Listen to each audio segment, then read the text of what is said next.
स्वागत है आप सभी लोगों का अध्ययन गुरुकुल के इस यूट्यूब प्लेटफॉर्म पर। आप सभी लोगों को बता दें, आप लोगों के लिए एक हम नया इनिशिएटिव लेके आए हैं और इस सीरीज़ से आप लोगों को बहुत ही ज़्यादा मदद मिलने वाली है। रोजगार विद अंकित जो चैनल है, उसी के द्वारा रोजगार पब्लिकेशन के द्वारा जीएस सुधा नाम से एक बुक निकाली गई है, जिसको नवीन शर्मा सर के द्वारा लिखा गया है, जो जीके जीएस और साइंस प्लस कंप्यूटर की थ्योरी बुक है। तो ये बुक आपकी बहुत ही बेहतरीन बुक है और इसका हम रिवीजन सीरीज स्टार्ट करने वाले हैं। आपके जितने भी रेलवे एसएससी के एग्ज़ाम्स हैं, एसएससी के एग्ज़ाम्स में आपके एसएससी जीडी हो गया, दिल्ली पुलिस हो गया, एमटीएस हो गए, सीजीएल, सीएचएसएल और रेलवे के एग्ज़ाम्स हो गए, डिफेंस के एग्ज़ाम, यूपी पुलिस, यूपीएसआई और बिहार पुलिस, बिहार एसआई के एग्ज़ाम्स और टीचिंग एग्ज़ाम्स, यानी कि जितने भी आपके एग्ज़ाम्स होते हैं जिनमें जीएस पूछा जाता है, उन सभी के लिए ये बुक आपकी रामबाण बुक है। तो आप लोग हमारी सीरीज के साथ ज़रूर जुड़ें और हमें नीचे सजेस्ट करें कि और हम इसमें क्या अपग्रेडेशन कर सकते हैं। तो जुड़ें हमारी सीरीज के साथ। तो इसमें आज हमारा पहला वीडियो रहने वाला है, जिसमें हम आपका कहाँ से स्टार्ट करने वाले हैं। तो ये जो हम स्टार्ट करने वाले हैं सीरीज, ये पहले हम प्राचीन भारत के इतिहास से स्टार्ट करने वाले हैं। और आप सभी लोगों को बता दें, ये पहला वीडियो है। अब जब नेक्स्ट वीडियोस बनाएंगे तो उससे पहले हम, जिनके पास बुक है तो वो तो वेल एंड गुड है, अगर जिनके पास बुक नहीं है तो ये पीडीएफ हम आपको प्रोवाइड करा देंगे टेलीग्राम चैनल पर ही। तो उससे क्या होगा कि पहले आप वो टॉपिक रिवाइज करके आएंगे और साथ में जब आप हमारे साथ रिवीजन करेंगे तो आपके लिए एक बहुत ही बेहतरीन तरीका होगा वो जीके जीएस को रिवाइज करने का। तो आज हम प्राचीन भारत का इतिहास से डिस्कस करेंगे, जिसमें हम आपका प्राचीन भारत के इतिहास के अध्ययन के प्रमुख स्रोत एवं प्रागैतिहासिक काल, पुरातात्विक स्रोत, साहित्यिक स्रोत और प्रागैतिहासिक काल के जो स्रोत हैं, ये हम डिस्कस करने वाले हैं। और सेकंड जो वीडियो हमारा रहेगा वो सिंधु घाटी सभ्यता से यहाँ ये वैदिक सभ्यता तक हम डिस्कस करने वाले हैं। तो पीडीएफ हम आपको प्रोवाइड करा देंगे नेक्स्ट वीडियोस के लिए। ये आपका सिंधु घाटी सभ्यता यानी कि टॉपिक नंबर 2 और 3 आप लोग तैयार करके आइएगा जब आप नेक्स्ट वीडियोस में आएँ। ऐसे ही हम आपकी ये सीरीज करेंगे और इसमें हम पूरा कवर करने वाले हैं आपका प्राचीन इतिहास, ये आपका मध्यकालीन इतिहास है और आधुनिक इतिहास। इसके बाद हम पॉलिटी, और अगर आप लोग बताएंगे तो इनके साथ हम पैरेलल भी चल सकते हैं कि हिस्ट्री के साथ साथ पॉलिटी भी आपका हो जाए और ज्योग्राफी के साथ इकोनॉमिक्स। ऐसे हम दो दो सब्जेक्ट एक साथ चला सकते हैं अगर आप लोग ऐसे बताएं, वरना एक से मतलब सीक्वेंस से कवर करते चले जाएंगे। पहले हिस्ट्री, फिर इसके बाद हम भूगोल को कवर कर लेंगे, फिर इसके बाद हम संविधान को कवर कर लेंगे और इसके बाद राज्य व्यवस्था यानी कि भारतीय संविधान जो है आपका, और अर्थव्यवस्था यानी कि इकोनॉमिक्स। इसके बाद हम साइंस सेक्शन में और कंप्यूटर सेक्शन को हम लास्ट में आपका डिस्कस करा देंगे, यानी कि हम पूरी बुक का आपको रिवीजन कराने वाले हैं। तो इस सीरीज के साथ आप लोग ज़रूर जुड़ें, ये मेरा वादा है। आप जीके जीएस में बहुत ही बेहतरीन होंगे इस बुक का रिवीजन करने के बाद। और जिनके पास बुक है तो वो टॉपिक जब हम प्रोवाइड कराएंगे तो उससे आप लोग रिवाइज करके वीडियोज़ में ज़रूर आएँ। तो चलिए चलते हैं। थोड़ा वीडियो डिटेल्स था, इस वजह से लॉन्ग हो गया। बाकी अगले वीडियो से ऑन द टॉपिक बात करेंगे, सीधा टॉपिक को ही डिस्कस करेंगे और फालतू की चीज़ें वैसे भी हम वीडियोस में नहीं लाना चाहते हैं। बस थोड़ा ये पहला वीडियो था और इंट्रो वीडियो था, तो इस वजह से मैंने आपको थोड़ा यहाँ पे डिस्कस करा दिया। और सब्सक्राइब जरूर कर लीजिएगा, टेलीग्राम चैनल का लिंक आपको नीचे दिया होगा, तो वहाँ से आप लोग टेलीग्राम चैनल ज्वाइन कर लीजिएगा। चलिए चलते हैं। यहाँ पे प्राचीन इतिहास से हम देखेंगे तो ये आपका इतिहास है, हिस्ट्री। तो इसमें अब हम देखते हैं, तो पहला जो हमारा रहने वाला है सब हेडिंग सही है आपके, प्राचीन भारत के इतिहास के अध्ययन के प्रमुख स्रोत एवं प्रागैतिहासिक काल। भूमिका की अगर हम बात करें तो इतिहास के जो जनक हैं, इतिहास के जनक हेरोडोटस हैं। इन्होंने हिरोस्टिका नामक पुस्तक लिखी है। तो जो हिस्टोरिका नामक पुस्तक है वो हेरोडोटस के द्वारा लिखी गई है। कौन सी पुस्तक? हिस्टोरिका, और हेरोडोटस के द्वारा ये लिखी गई है।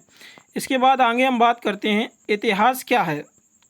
एक जर्नल सी थ्योरी है, इतिहास अतीत में मानव के द्वारा किए गए प्रयासों की एक अनुक्रमिक कथा है।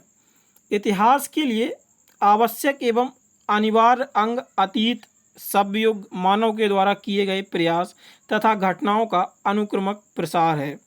वह घटना जो संपन्न हो चुकी हैं, चाहे अभी या वो सहस्राब्दियों के पूर्व में इतिहास का एक अंग बन जाती हैं।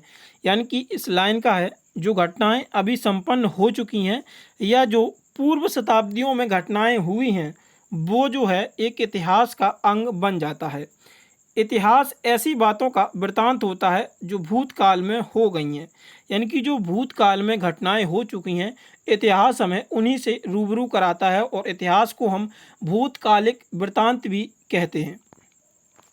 इसके बाद इतिहास विगत घटनाओं के बारे में चिंतन कराता है। और अगला पॉइंट है इतिहास हमारी तथा हमारे समाज की दिशा एवं दशा का निर्धारण करता है और भविष्य को सुरक्षित रखने का भी एक प्रयास करता है। प्राचीन भारत का इतिहास मानव सभ्यता के उन समय का इतिहास है जब वह अपने निर्माण की अवस्था में थी। मतलब मानव सभ्यता का जब विकास हो रहा था उसी से संबंधित ये आपका प्राचीन इतिहास है। प्राचीन भारत के इतिहास को जानने के प्रमुख स्रोतों के बारे में हम यहाँ पे अब देखने वाले हैं। अगर प्राचीन इतिहास के जो प्रमुख स्रोत हैं वैसे मुख्यतः जो स्रोत हैं अध्ययन एवं सुविधा की दृष्टि से दो ही स्रोत माने गए, एक पुरातात्विक और साहित्यिक स्रोत। लेकिन हम देखते हैं क्या क्या लिखा गया है। प्राचीन भारत के इतिहास को जानने के प्रमुख स्रोतों की विविध एवं विभिन्न प्रकार के हैं। इतिहास के स्रोतों के क्षेत्र में किसी नदी के तट पर एक निर्जन टीले को खोदकर निकाले गए प्रागैतिहासिक काल के मानव के द्वारा पत्थर को काटकर निर्मित किए गए गंडासों से लेकर भव्य इमारतों के भग्नवेशों तक तथा राजकवि बाणभट्ट के द्वारा रचित हर्षचरित का समस्त प्रकार की वस्तुएं सम्मिलित हैं। तो जो भी आपकी घटनाएं हुई हैं भूतकाल में यहाँ पे बताया गया हर्षचरित की समस्त रचनाएं हैं, पत्थर को काटकर निर्मित किए गए भवन हैं, टीले को खोदकर की गई रहने की सभ्यता है। तो उन सभी के बारे में मतलब प्राचीन इतिहास के स्रोत अनेक स्रोत हैं तो उन्हीं को हमने अपने सुविधा अनुसार अध्ययन के लिए दो स्रोतों में बांटा है, पुरातात्विक स्रोत, दूसरा है आपका साहित्यिक स्रोत। अगर हम पुरातात्विक स्रोत की बात करें तो पुरातात्विक स्रोत में अभिलेख में अगर हम देखें सबसे प्राचीन अभिलेख में मध्य एशिया के जो बोगजोई से प्राप्त अभिलेख है, इन अभिलेखों पर वैदिक देवता मित्र, वरुण, इंद्र और नत्स के नाम मिलते हैं। ये आपका इम्पोर्टेंट प्रश्न बनता है और ये पूछा भी जा चुका है कि अभिलेखों में वैदिक देवता तो देवता जो है मित्र, वरुण, इंद्र और नत्स जो है नाम मिलते हैं। इनसे ऋग्वेद की तिथि ज्ञात करने में भी सहायता मिलती है।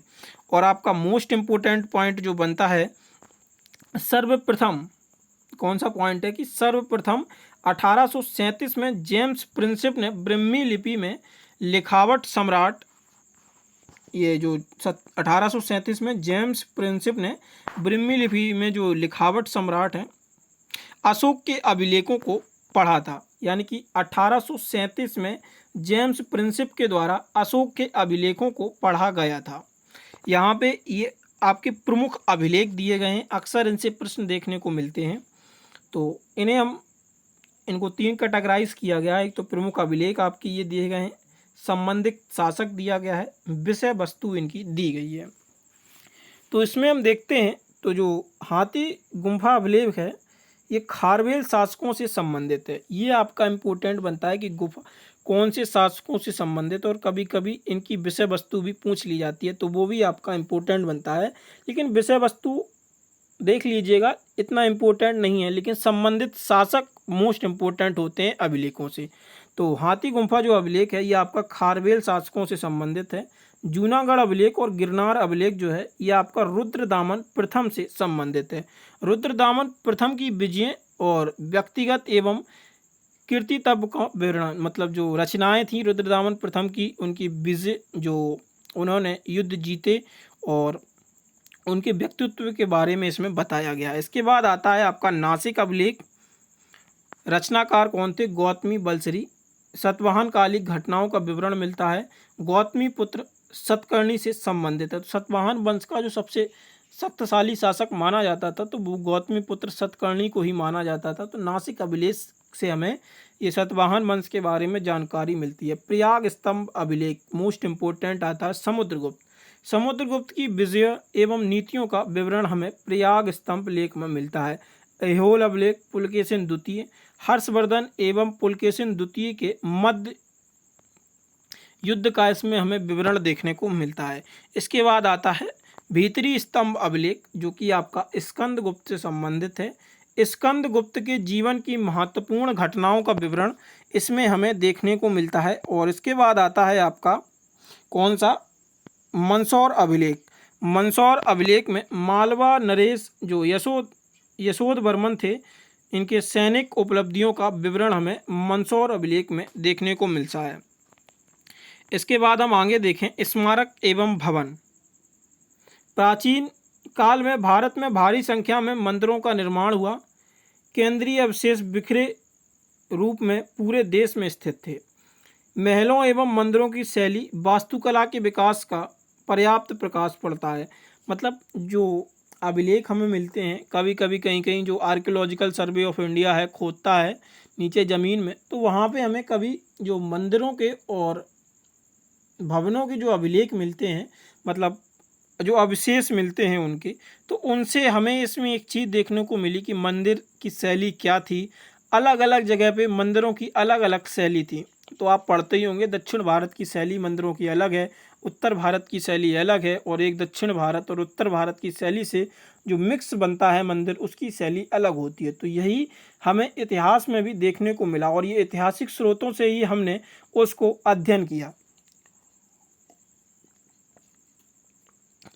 आगे चलते हैं तो विभिन्न स्थानों से मंदिर, जैसे देवगढ़ का दशावतार मंदिर ललितपुर, भीतरगांव का मंदिर कानपुर, अजंता की गुफाओं के चित्र आदि के प्रमाण मिलते हैं। तो इम्पोर्टेंट मंदिर है आपका देवगढ़ का दशावतार मंदिर और भीतरगांव का मंदिर जो कानपुर में स्थित है। मोस्ट इम्पोर्टेंट, रिपीटेड बार पूछा गया प्रश्न है कि भीतरगांव का मंदिर कहाँ पे स्थित है। उत्तर भारत में मंदिर, ये देखिए, ये मोस्ट इम्पोर्टेंट चीज़ बनती है। उत्तर भारत के मंदिर आपके नागर शैली में हैं, और मध्य भारत के मंदिर जो हैं किसमें, जो बेसर शैली है, ये इसमें मिलते हैं। और दक्षिण भारत के मंदिर आपको देखने को मिलेंगे द्रविड़ शैली में। तो यहाँ से क्या है, उत्तर भारत नागर शैली में मिलते हैं, मध्य भारत के जो मंदिर हैं वो बेसर शैली में मिलते हैं, और दक्षिण भारत के मंदिर जो हैं वो द्रविड़ शैली में मिलते हैं। अब आप लोग इनको हाईलाइट करते चलिएगा, या आप लोग एक शॉर्ट नोट्स भी बना सकते हैं इसके, जो मैं इम्पोर्टेंट चीज़ें बता रहा हूँ, ऐसे हेडिंग डाल लीजिएगा, प्राचीन इतिहास टॉपिक डाल लीजिएगा। जैसे मैंने ऊपर आपको बताया था, 2-3 चीज़ें वो वहाँ पे इम्पोर्टेंट थी अभिलेखों में। 1837 जॉन प्रिंसिप ने अशोक के अभिलेख को पढ़ा था, और ये तीनों चीज़ें उत्तर भारत नागर शैली, मध्य भारत में बेसर शैली, दक्षिण भारत में द्रविड़ शैली। तो ऐसे क्या होगा, जब आप बुक से रिवीजन करेंगे वो तो ठीक ही है, पर एक आप जब एग्ज़ाम करीब होगा 2 से 3 दिन पहले, तो एक आप इनका शॉर्ट नोट्स का क्विक रिकैप कर पाएंगे, तो उसमें आपको बहुत मदद मिलेगी। आगे चलते हैं, यहाँ पे आता है दक्षिण भारत में तंजौर का राजकेश्वर मंदिर, बृहदेश्वर मंदिर द्रविड़ शैली, तथा उत्तर भारत के खजुराहो कंदरिया महादेव मंदिर नागर शैली का एक उत्कृष्ट उदाहरण है। तो ये मंदिर आपके जो हैं इनकी शैली बताई गई हैं। ये अलग अलग मंदिर जो थे अलग अलग शैलियों में देखने को हमें मिले। अच्छा, मंदिर की 3 शैलियाँ का पार्श्व दृश्य आपको दिया गया है। ये आपका दृश्य दिया गया है मंदिर की जो 3 प्रमुख शैलियाँ देखने को मिली, नागर शैली, द्रविड़ शैली और बेसर शैली। तो ये देखिए, नागर शैली ये आपको दी गई है मंदिर की।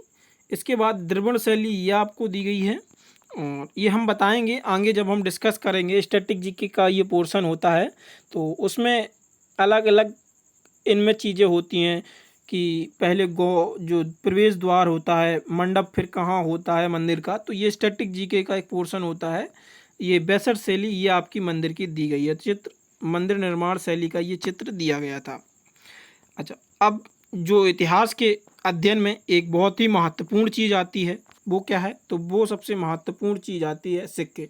अभी तक हमने 3 चीज़ें पढ़ी हैं इतिहास के स्रोतों में। अगर हम बात करें तो पहले हम साहित्यिक स्रोत पढ़ के आए, बाणभट्ट की रचनाएं थीं, और जो अवशेष मिले थे मंदिर शैलियों के। इसके बाद जो मतलब मंदिरों के अवशेष मिले वो शैलियाँ हमने पढ़ी।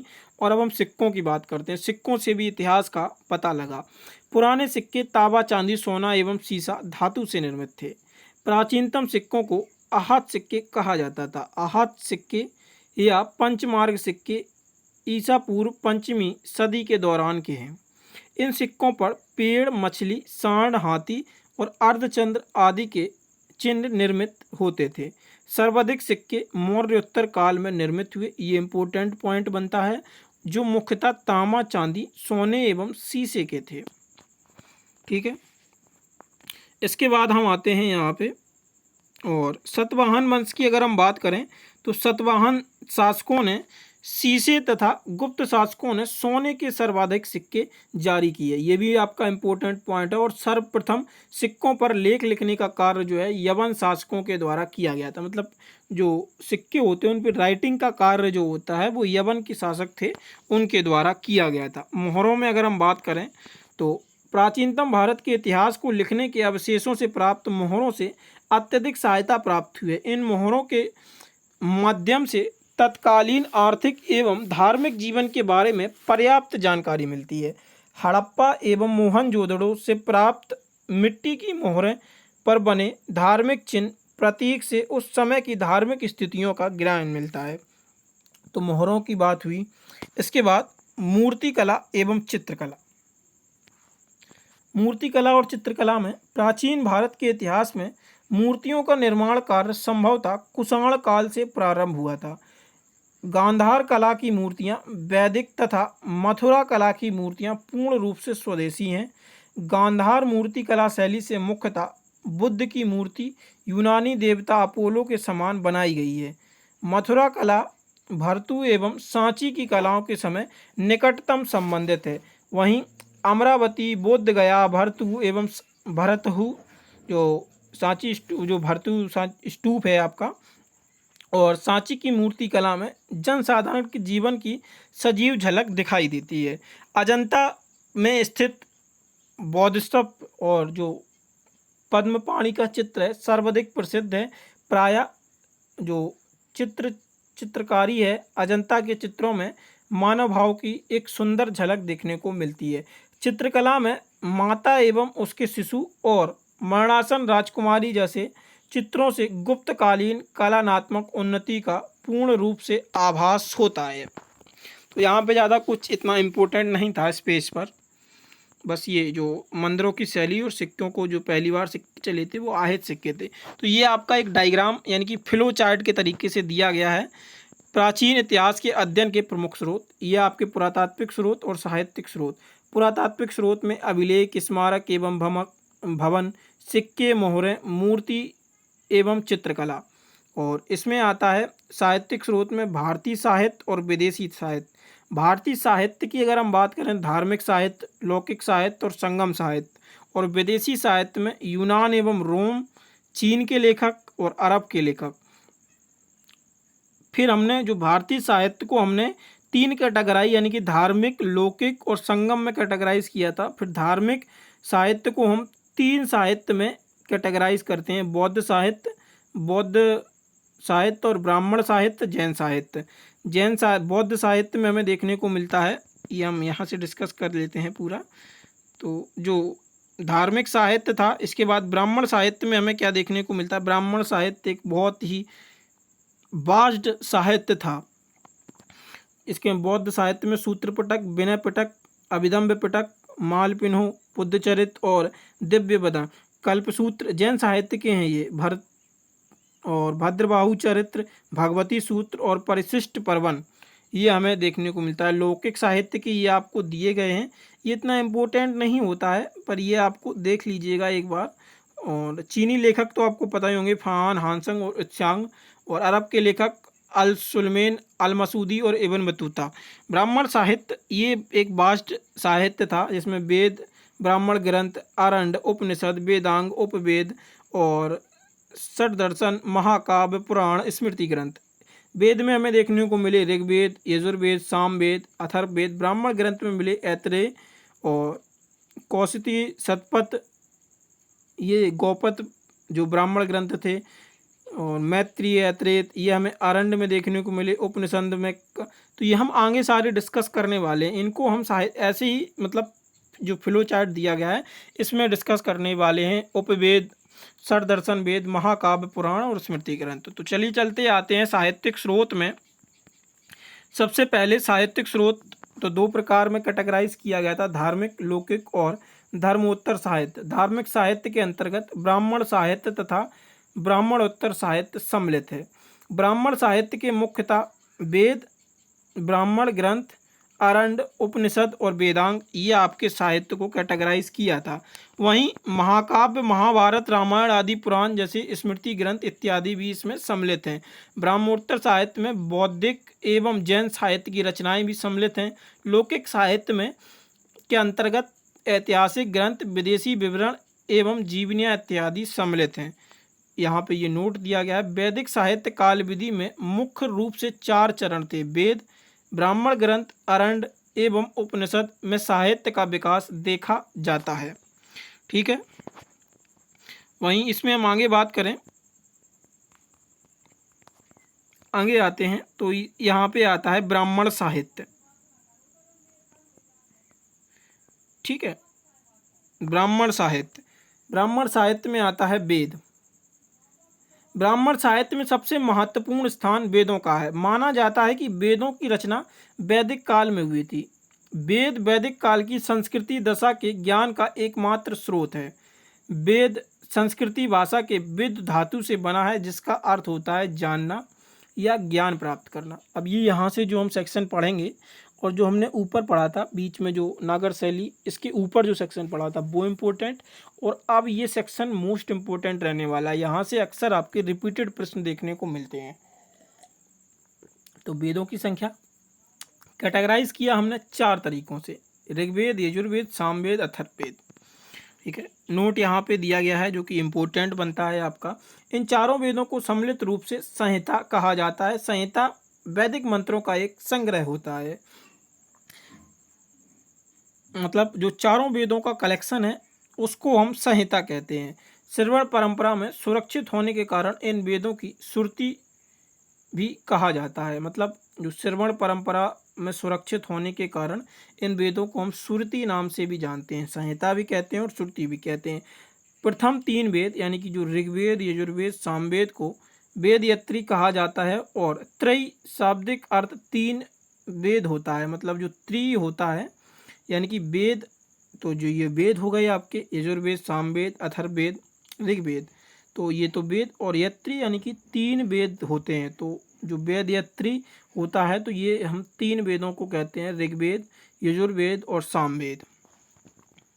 इसके बाद ये आपका दिया गया है जो कि अक्सर आपको भी पता होगा क्योंकि आप पहली बार तो पढ़ नहीं रहे होंगे। जो फ्रेशर्स हैं उनके लिए भी इम्पोर्टेंट होगा, वो भी इस सीरीज को ज़रूर फॉलो करें।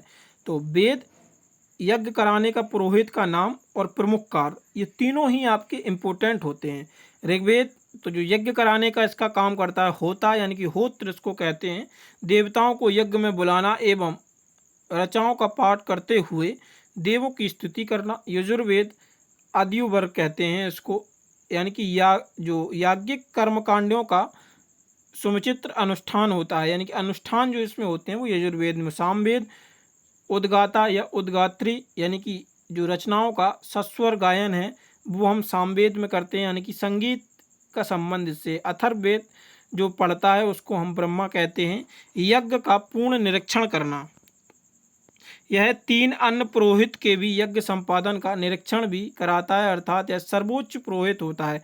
अथर्ववेद का जो पुरोहित होता है वो सर्वोच्च पुरोहित माना जाता है। ठीक है, और वेद के जो उपवेद हैं, ऋग्वेद का आयुर्वेद है, और यजुर्वेद का धनुर्वेद है, सामवेद का गंधर्व वेद है, अर्थवेद का जो है वो शिल्प वेद है। ये इंपॉर्टेंट बन जाता है कभी कभी।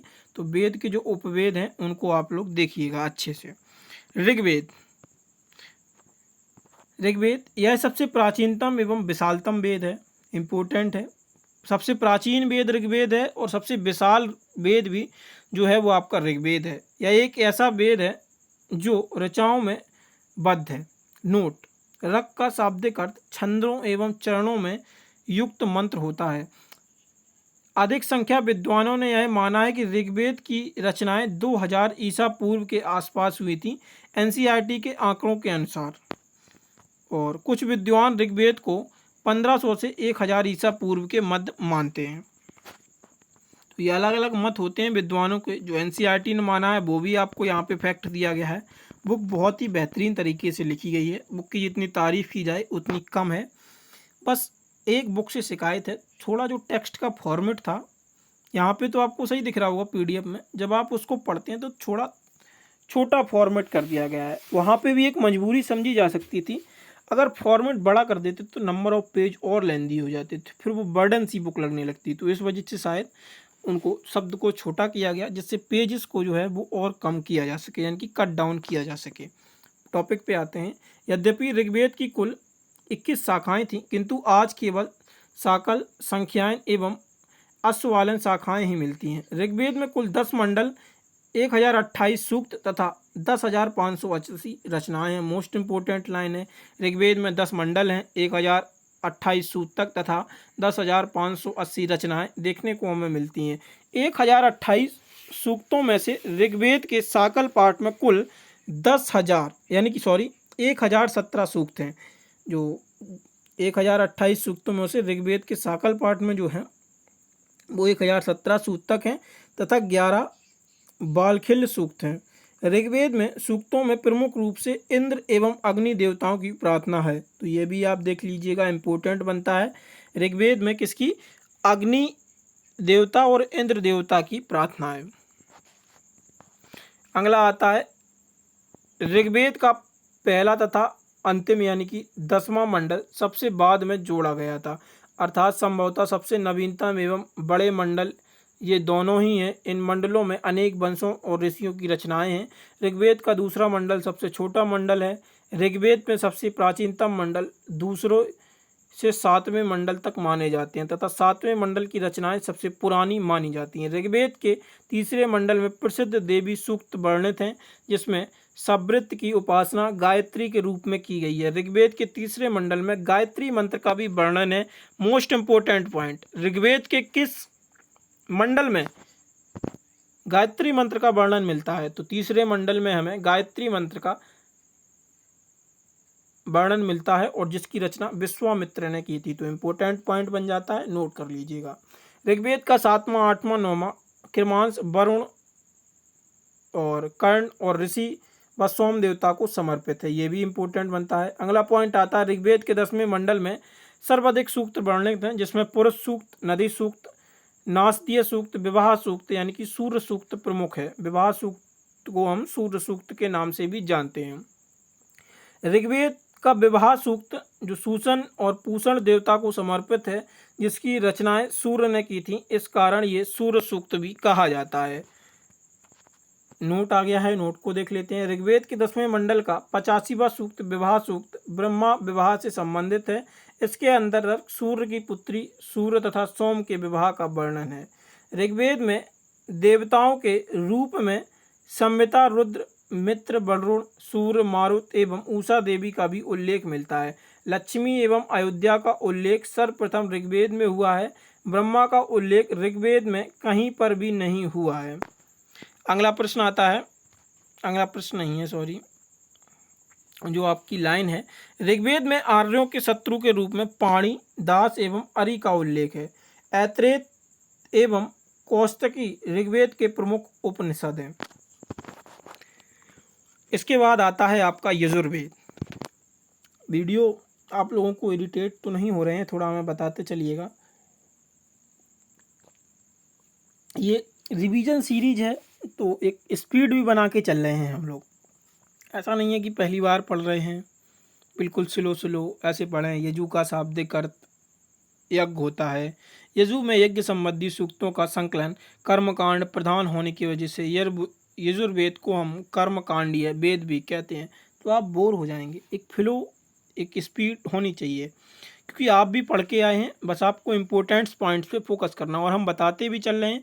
शॉर्ट नोट्स आप लोग साइड में पेन कॉपी रखिएगा, बनाते चलिएगा। देखिए बाद में जब आप टॉपिक ख़त्म करते हैं तो एक बार जब आप फिर से रीडिंग लगाएंगे और शॉर्ट नोट्स पढ़ेंगे और PYQ आप लगाएंगे तो ईजिली आप कर पाएंगे, तो उससे एक कॉन्फिडेंस आएगा। Do this. चलिए आगे चलते हैं। प्राचीन काल में यजुर्वेद कुल 101 शाखाएँ थीं। तो प्राचीन काल में यजुर्वेद की कुल कितनी शाखाएं थीं? 101 शाखाएं मिलती हैं। यजुर्वेद गद्य तथा पद्य दोनों में लिखा गया है। इसके 2 भाग हैं। शुक्ल यजुर्वेद केवल पद्य में है, कृष्ण यजुर्वेद गद्य तथा पद्य दोनों में है। तो ये वेद जो है गद्य और पद्य दोनों में लिखा गया है।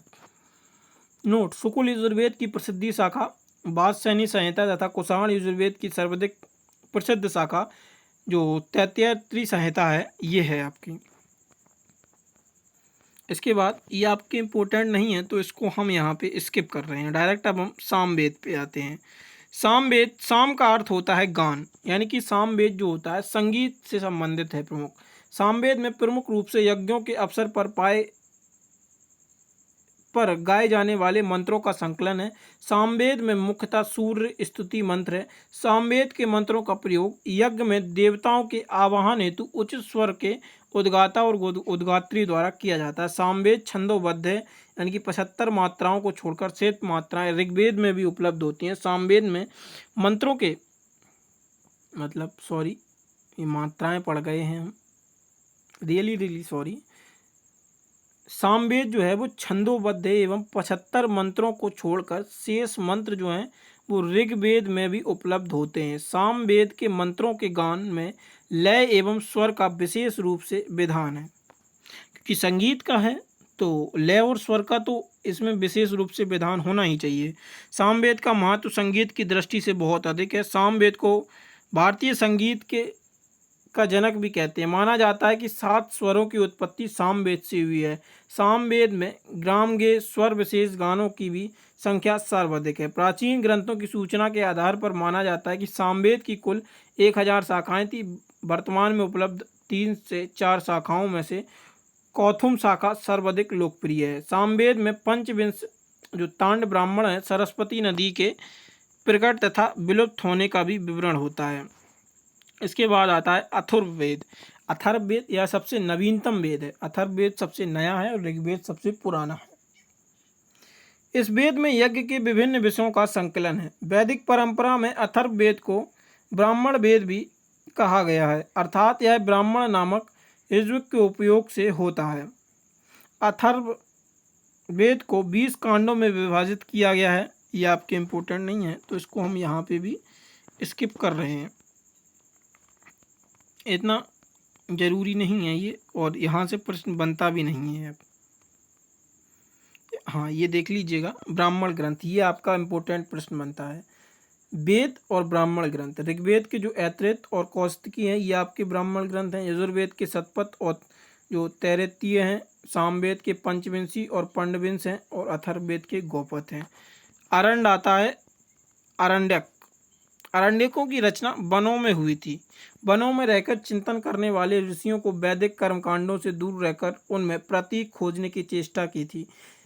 ब्राह्मणों के परिशिष्ट के रूप में विकसित अरण्यों में यज्ञ के अंतर्गत अध्यात्मवाद का पल्लवन किया गया था। अरण्यों का वैशिष्टवाद और प्राण विद्या का विवेचना है। वानप्रस्थों के यज्ञों का विधान करने के साथ साथ उपनिषदों का जो ज्ञान है और कांड की भूमिका भी है अरण्यों में ही निर्मित होती है। अगला पॉइंट आता है आपका, वर्तमान में 7 अरण्य ग्रंथ उपलब्ध हैं जो कि निम्नलिखित हैं। ऋग्वेद के 2 अरण्य हैं, ऐतरेय और कौशिकी। यजुर्वेद के 3 हैं और सामवेद के 2 हैं। ये आपके दिए गए हैं। नोट, अथर्ववेद का कोई भी अरण्यक नहीं है, तो ये इंपॉर्टेंट प्रश्न बनता है। यानी कि टोटल 7 अरण्यक हैं, जिसमें ऋग्वेद के 2 हैं, यजुर्वेद के 3 हैं, सामवेद के 2 हैं और अथर्ववेद का कोई भी अरण्यक नहीं है। कालांतर में अरण्यकों से ही उपनिषदों का विकास हुआ है। ठीक है। उपनिषद, उपनिषदों 2 शब्द से मिलकर बना। एक शब्द उप है जिसका अर्थ होता है, ये आपका ऊपर दिया गया है,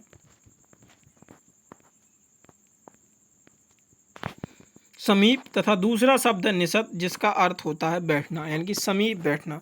वैदिक साहित्य में प्रचार की दृष्टि से सर्वाधिक महत्व उपनिषदों का ही है। उपनिषदों की महत्वता दार्शनिक विचारों के कारण है। केंद्रीय कारण से ये उपनिषद देश विदेश में भी लोकप्रिय हैं। उपनिषदों में गद्य तथा पद्य दोनों का प्रयोग हुआ है। उपनिषदों में प्रायः संवादों के माध्यम से तत्व ज्ञान समझाया गया है। उपनिषदों में जो परम सुख की प्राप्ति का मार्ग है वो भी आपका समझाया गया है उपनिषदों में।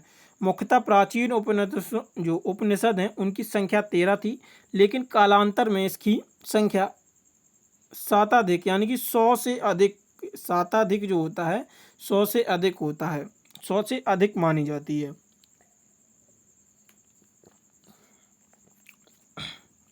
आगे इसमें हम बात करते हैं वैदिक शाखाओं में मूल रूप से दार्शनिक चिंतन हेतु विकसित उपनिषदों की गणना इस प्रकार की गई है।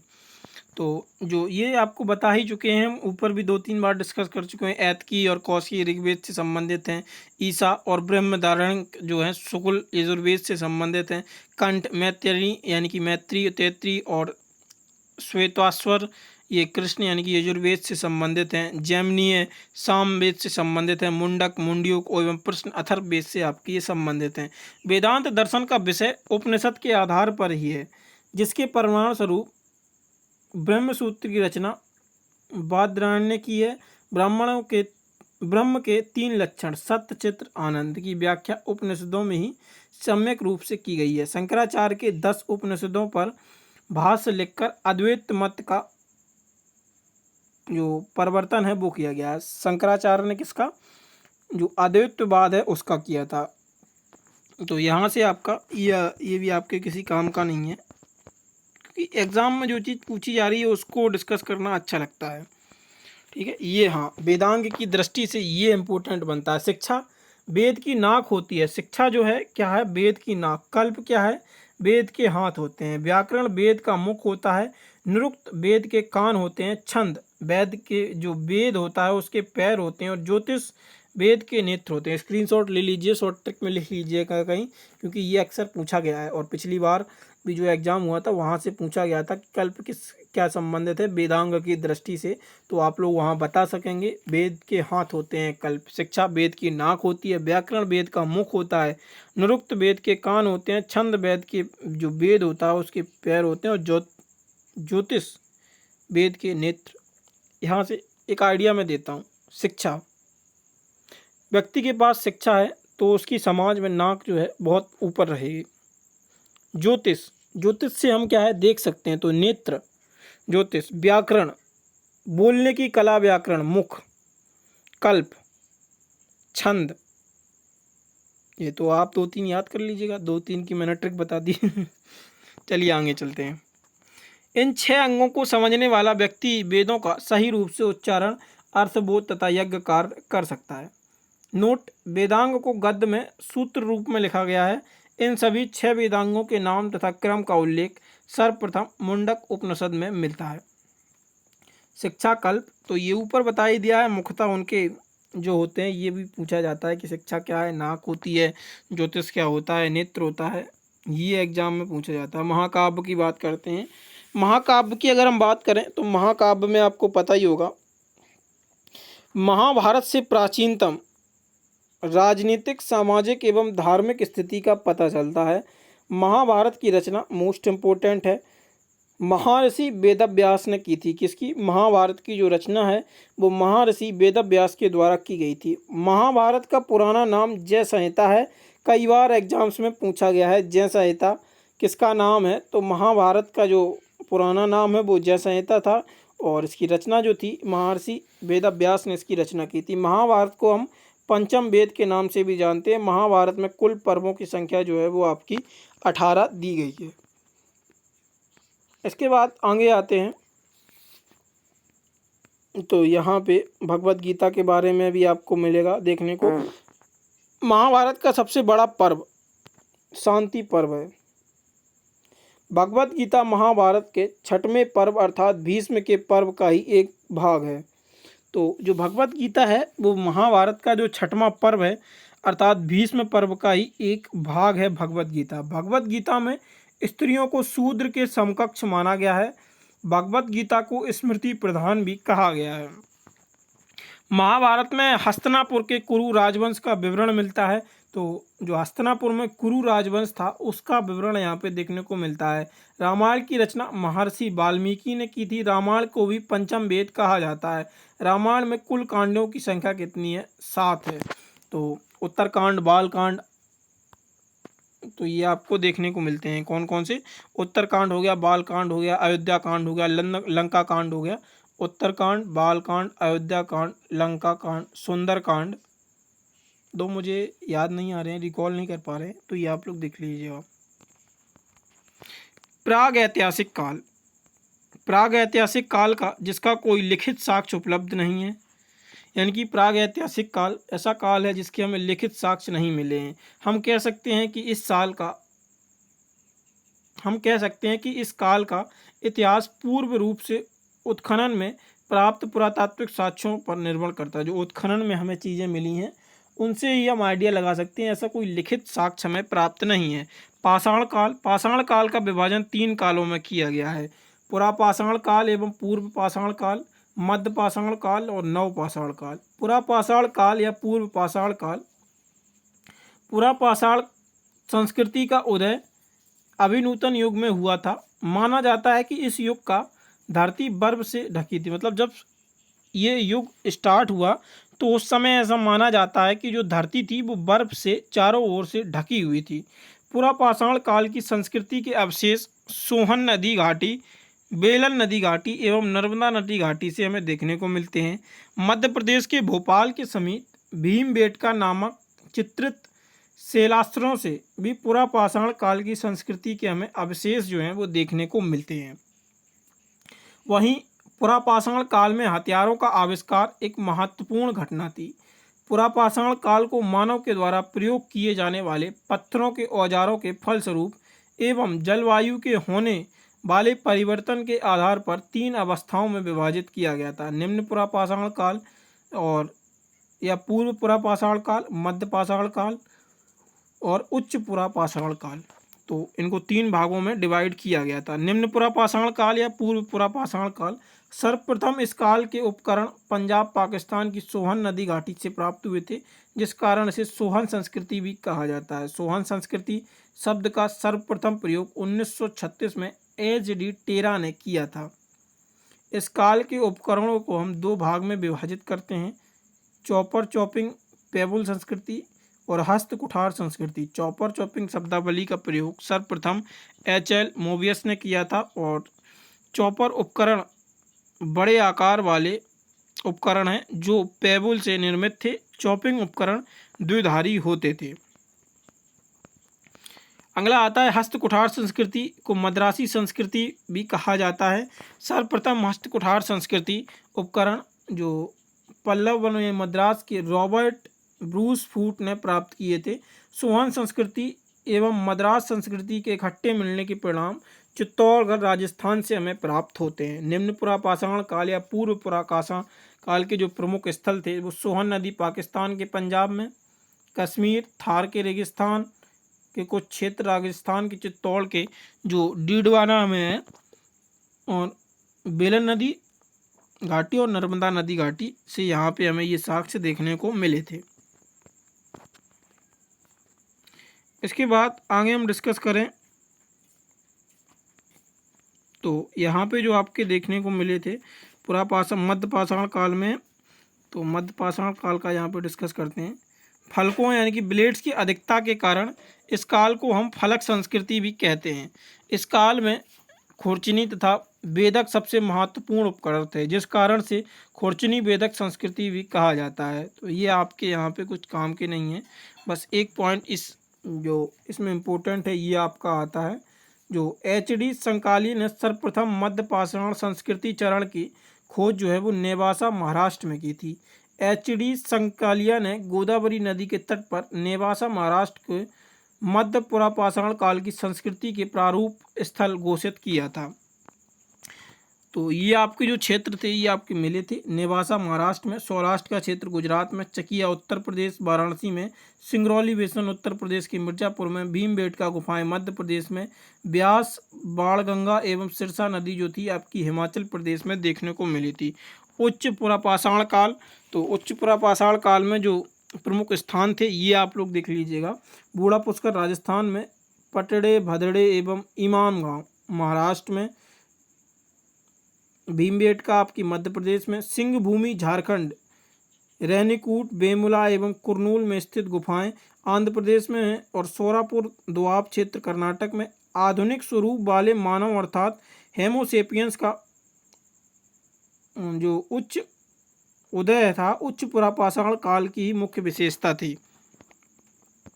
इसके बाद ये आपका इम्पोर्टेंट बनता है यहाँ पे तो भारत में सर्वप्रथम उच्च पुरापाषाण काल के अवशेष बेलर नदी घाटी उत्तर प्रदेश से मिले हैं और भीमबेटका मध्य प्रदेश में गुफा चित्रकालीन चित्रकला का जो प्रारंभ हुआ था वो उच्च पुरापाषाण काल में ही हमें देखने को मिलता है।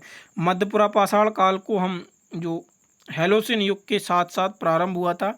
मध्य पाषाण काल के उपकरण अत्यंत छोटे होते थे जिसके कारण इन्हें माइक्रोलिथिक भी कहा गया, यानी कि जो माइक्रोलिथिक एज थी ये भी हम इन्हें इस मध्य पाषाण काल को जानते हैं। भारत में सर्वप्रथम मध्य पाषाण काल के उपकरणों की खोज जो थी वो CL क्लाई के द्वारा विंध्य के क्षेत्र में की गई थी। मध्य पाषाण काल के उपकरण जो थे वो चैल्सडोनी से निर्मित थे तथा औजार बनाने की जो यहाँ पे कला थी, तकनीक को हम फ्लूटिंग कहलाती थी। जो इस तकनीक होती थी फ्लूटिंग कहते थे। तो ये आपके जो स्थल थे ये तो देख ही लिया आपने, नेवासा महाराष्ट्र, सोन नदी मध्य प्रदेश, कृष्णा घाटी जो थी कर्नाटक में थी। मध्य पाषाण काल के लोगों ने सर्वप्रथम कुत्ते को अपना पालतू पशु बनाया था। ये इंपॉर्टेंट प्रश्न बनता है। मध्य पाषाण काल के लोगों ने अपना पालतू पशु जो था वो सर्वप्रथम किसे बनाया था? तो ये कुत्ते को इन्होंने अपना पहला पालतू पशु बनाया था। बागौर भीलवाड़ा राजस्थान एवं आदमगढ़ होशंगाबाद मध्य प्रदेश से पशुपालन के प्राचीनतम हमें साक्ष्य भी प्राप्त होते हैं। तो जो मीजोलिथिक एज चल रही है यानी कि मध्य पाषाण काल, यहाँ पे हमें पशुपालन के साक्ष्य भी प्राप्त होते हैं और कुत्ते पालन के, यानी कि पहला पालतू पशु भी कुत्ता पाला गया था, तो इसके भी हमें साक्ष्य प्राप्त हुए थे। भारत में मानव स्थित पंजर सर्वप्रथम अवशेष प्रतापगढ़ में उत्तर प्रदेश के मेहदा एवं सराय नाहर राय से प्राप्त हुए थे जो कि मध्य पाषाण काल के थे। तो ये इम्पोर्टेंट पॉइंट बनता है। मानव अस्थिर पंजर जो थे वो सर्वप्रथम कहाँ मिले थे अवशेष? प्रतापगढ़ उत्तर प्रदेश के मेहदा एवं सराय नाहर राय के क्षेत्र से ये प्राप्त किए गए थे। सर्वप्रथम बूचड़ खानों का साक्ष्य हमें कहाँ पे मिला था? तो मेहदा से ही हमें सर्वप्रथम बूचड़ खानों का साक्ष्य जो है उत्तर प्रदेश में प्राप्त हुआ था। एक ही कब्र से 4 मानव कंकाल सराय नाहर राय से प्राप्त हुए थे। मोस्ट इंपोर्टेंट पॉइंट बनता है ये, कई बार एग्जाम में पूछा जाता है कि एक ही कब्र से 4 मानव कंकाल कहाँ से प्राप्त हुए थे? तो जो सराय नाहर राय है उत्तर प्रदेश से ये प्राप्त हुए थे। ये नाम तो नहीं दिया जाता है, अक्सर स्टेट ही पूछा जाता है, UP MP ऐसे करके। तो 4 मानव कंकाल उत्तर प्रदेश जो जगह है सराय नाहर राय वहाँ से हमें प्राप्त हुए थे। इसके बाद ये आता है एक ही कब्र से 3 मानव कंकाल दमदमा उत्तर प्रदेश से प्राप्त हुए थे। झोपड़ी का जो विस्तृत साक्ष्य थे वो चौपानी मांडो उत्तर प्रदेश से, और चित्रयुक्त शैलाश्रय मोहना पहाड़ उत्तर प्रदेश से प्राप्त हुए थे। इन चित्रयुक्त शैलाश्रय थे, शैलाश्रय यानी कि जो लेटी हुई मूर्तियां होती हैं, में 2 रथों के चित्र हमें देखने को मिलते हैं। भारत में मध्य पाषाण काल के सूक्ष्म पाषाण उपकरणों का सर्वोत्तम नमूने जो लगनाज है गुजरात से हमें प्राप्त हुए थे। लोटेश्वर गुजरात से ही पशुपालन के साक्ष्य प्राप्त होते हैं। और टेरी समूह, ये इंपॉर्टेंट बनता है, टेरी समूह मध्य पाषाण काल के बालू के टीले तथा चट एवं फ्लंट से निर्मित अनेक उपकरणों से प्राप्त हुए थे। तो जगह वही है जो मैंने आपको ऊपर डिस्कस कराई थी, तो इसलिए इसका कोई इम्पोर्टेंस इतना नहीं बनता है। चलिए आगे देखते हैं। अब आता है नवपाषाण काल। नवपाषाण शब्द प्रथम बार जॉन लुबाक के द्वारा प्रयोग किया गया था। नवपाषाण काल प्रमुख औजार पत्थर की कुल्हाड़ी है। नवपाषाण काल के उपकरण पॉलिश किए गए पत्थरों से निर्मित थे। कृषि का प्रारंभ सर्वप्रथम नवपाषाण काल में हमें देखने को मिलता है। नाव का निर्माण सर्वप्रथम नवपाषाण काल से ही प्रारंभ हुआ था। जो मृदभांड सर्वप्रथम नवपाषाण काल में ही बनने लगे थे। भारतीय उपमहाद्वीप में नवपाषाण काल की प्राचीनतम बस्ती जो है वो मेहरगढ़ है, देखने को जो हमें मिलती है। सबसे प्राचीनतम बस्ती मेहरगढ़ है जो पाकिस्तान के बलूचिस्तान प्रांत में स्थित है। इस समय मेहरगढ़ से पशुपालन एवं कृषि के प्राचीनतम साक्ष्य भी हमें देखने को मिले हैं। मेहरगढ़ से पालतू भैंस का प्राचीनतम साक्ष्य भी प्राप्त हुआ है। यानी कि मेहरगढ़ से जब पशुपालन के प्राचीनतम साक्ष्य मिले हैं तो उस पशुपालन में जो हमें जीव देखने को मिला था वो कौन सा था? तो वो भैंस थी। भारत में नवपाषाण काल के प्रथम स्थल की खोज जो थी वो टोंस नदी के किनारे की गई थी। ठीक है, और ये आपकी कहाँ पे? तो मुख्यतः जो उत्तर प्रदेश में ये खोज आपकी की गई थी। और ये आपके जो मैंने ऊपर आपको बताए थे यही है। इसके बाद आता है बुरज़ोम, ये इम्पोर्टेंट बनता है। बुरज़ोम जो कश्मीर में कब्र में पालतू कुत्ते एवं भेड़ियों को मालिक के शव के साथ ही दफना दिया जाता था, यानी कि जब मालिक की मृत्यु होती थी तो उसी के साथ साथ जो कुत्ते और भेड़िए होते थे मालिक के, उन्हीं के साथ भी इनको दफना दिया जाता था। कश्मीर में स्थित नवपाषाण काल के स्थलों में बुरज़ोम एवं गुफकराल से अनेक गिरताबास और मृत भांड तथा हड्डियों के औजार मिले हैं। चावल यानी कि धान प्राचीनतम साक्ष्य जो था उत्तर प्रदेश के प्रयागराज से हमें प्राप्त हुआ। मोस्ट इम्पोर्टेंट, प्रयागराज से चावल के साक्ष्य प्राप्त हुए थे। इसके बाद यहाँ पे ये इम्पोर्टेंट पॉइंट नहीं है तो इनको डिस्कस करना टाइम वेस्ट होगा। महत्वपूर्ण साक्ष्य, महत्वपूर्ण साक्ष्य हम देखेंगे, यानी कि जो महत्वपूर्ण तथ्य बने हैं इनकी ऊपर जो हमने टॉपिक पढ़ा उसका ये सार है जिसमें हमें ये देखने चाहिए और ये सभी पॉइंट आपके इम्पोर्टेंट हैं। आग का आविष्कार पुरापाषाण काल में हुआ था। पहिए का आविष्कार नवपाषाण काल में हुआ था। कृषि का आविष्कार जो था ये भी आपका नवपाषाण काल में ही हुआ था। मनुष्य ने घर बनाने की प्रवृत्ति नवपाषाण काल में ही सीखी थी। घर बनाने की प्रवृत्ति जो है नवपाषाण काल में ही सीखी गई थी, इससे पहले घर वगैरह ये नहीं हुआ करते थे।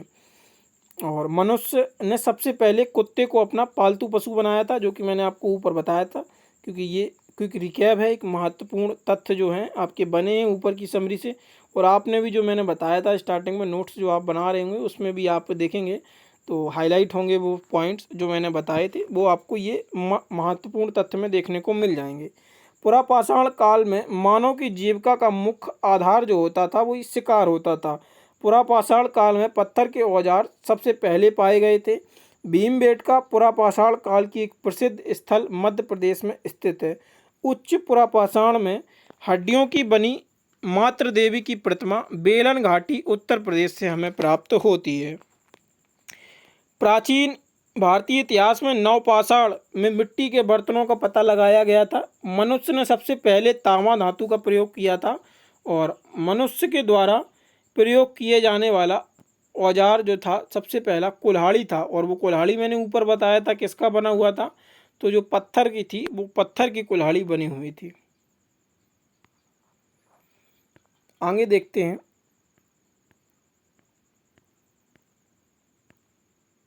मनुष्य द्वारा बोई गई सबसे पहली फसल कौन थी, तो जौ यानी कि यब जो थी ये सबसे पहले बोई गई फसल थी। अर्थशास्त्र पुस्तक अर्थशास्त्र जो पुस्तक है इसके लेखक चाणक्य हैं। इसे कौटिल्य तथा विष्णुगुप्त के नाम से भी जाना जाता है। अर्थशास्त्र ये अर्थशास्त्र से संबंधित पुस्तक नहीं है, कई बार एग्जाम्स में पूछा जा चुका है।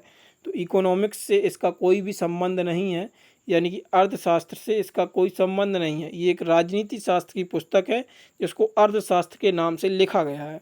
अर्थशास्त्र पुस्तक मूलतः राजनीतिक शास्त्र से संबंधित है। इसमें मौर्यकालीन इतिहास की जानकारियों का वर्णन हमें देखने को मिलता है। राजतरंगिणी पुस्तक के लेखक कौन थे, तो राजतरंगिणी जो पुस्तक है इसके लेखक जो हैं वो कल्हड़ थे।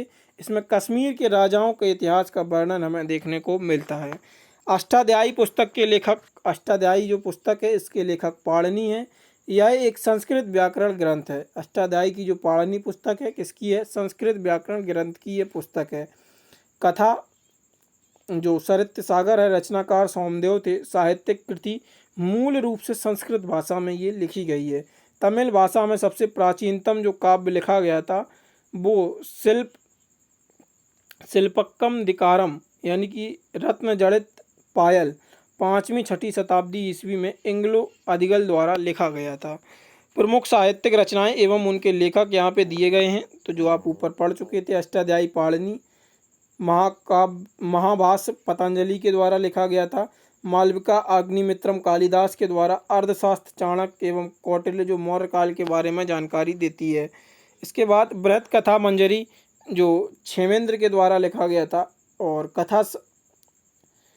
कथास ऋत सागर सोमदेव के द्वारा। मुद्रा राक्षस विशाखदत्त के द्वारा। और मृच्छकट्टिकम शूद्रक के द्वारा। नीतिसार कामदक के द्वारा ये लिखा गया था, जो गुप्त काल राजतंत्र के बारे में जानकारी हमें देती है।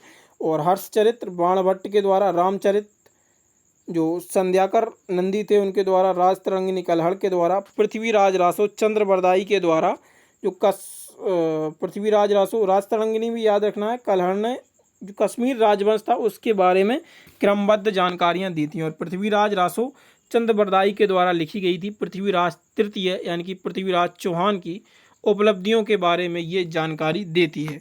अब आपका नेक्स्ट टॉपिक जो कि अगले वीडियो में होगा वो होगा आपका सिंधु घाटी सभ्यता एवं हड़प्पा सभ्यता। और जो मैंने 2-3 टॉपिक बताए थे तो मैं वहीं पे आपको लेके चलता हूँ। इंडेक्स ये अब हम पहले से लगा लेंगे, मतलब जो लास्ट में पेज है उसको हम स्टेपल लास्ट में ही ज्वाइन करा देंगे आपका पेज को, जिससे ये स्लाइडिंग प्रॉब्लम ना हो। तो आज की वीडियो में मुख्यतः जो हमने देखा था वो प्राचीन भारत का इतिहास, ये प्राग ऐतिहासिक स्रोत, साहित्यिक और ये तीनों स्रोत हम देख चुके हैं। अब नेक्स्ट वीडियो जो होगा उसमें हम टॉपिक नंबर 2 और 3 को कवर करने वाले हैं। सिंधु घाटी सभ्यता, हड़प्पा सभ्यता और वैदिक सभ्यता को, यानी कि 2 और 3 को हम नेक्स्ट वीडियो में कवर करने वाले हैं। तो अध्ययन गुरुकुल की आपको ये पहल कैसी लगी और कमेंट बॉक्स में आप लोग ज़रूर बताएं कि सीरीज कैसी है। और भी जो सब्जेक्ट हैं उनके पैरेलल चलाए जा सकते हैं, जैसे हिस्ट्री, पॉलिटी को अगर हम पैरेलल चलाएं और साथ में ज्योग्राफी, इकोनॉमिक्स को भी हम पैरेलल चला सकते हैं अगर आप लोगों की डिमांड रहती है तो। और बाकी आप लोग सपोर्ट बनाए रखिए, इस पूरी बुक का रिवीजन हम आपको इसी फॉर्मेट में कराएंगे और बेहतरीन तरीके से आपको रिवीजन कराने वाले हैं। टेलीग्राम का लिंक आपको जो है वो डिस्क्रिप्शन में मिल जाएगा, तो वहाँ से आप लोग ज्वाइन कर लीजिएगा उसको। वहाँ पे हम एक दिन पहले, मतलब ये पीडीएफ तो हम आपको प्रोवाइड करा ही देंगे, साथ में हम टॉपिक्स भी आपको डालते रहेंगे। और टेलीग्राम पे हम आपको इन टॉपिक्स, जैसे हमने वैदिक सभ्यता या जो भी जो टॉपिक्स हैं प्रागैतिहासिक काल के पुरातात्विक स्रोत, साहित्यिक स्रोत पढ़े हैं, इनके हम जो PYQs पूछे गए हैं इम्पोर्टेंट 40 से 50 PYQs भी हम आपको किस फॉर्मेट में टेलीग्राम पे प्रोवाइड करा देंगे, जिससे आपका एक बेस्ट रिवीजन हो सके। तो सब्सक्राइब कर लीजिएगा और टेलीग्राम चैनल को भी ज्वाइन कर लीजिएगा और अपने दोस्तों के साथ शेयर करना ना भूलें। धन्यवाद, मिलते हैं फिर नेक्स्ट वीडियो में।